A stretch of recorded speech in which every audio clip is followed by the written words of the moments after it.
अमित शाह ने कहा है कि वजीर आजम इमरान खान को अपनी बहन अलीमा खान की जायदाद की वजाहत हर सूरत देना होगी।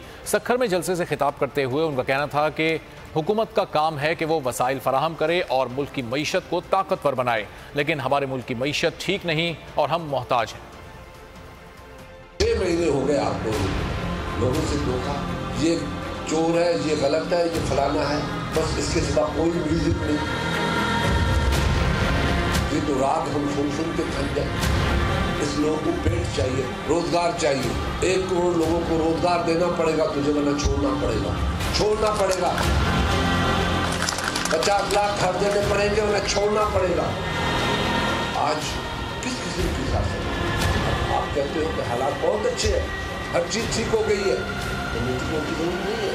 अगर है तो वजीर आजम पाकिस्तान के सियासतदानों से राब्ते करे। अगर राब्ता मुल्क के वजीर आजम से माजी की तरह जैसे नवाज शरीफ ने किए सारे लोगों से राब्ते, उनको वो राब्ते करने पड़ेंगे। ये नहीं है कि हम एक छोटी सी पर्ची पे भागते हुए चले आए।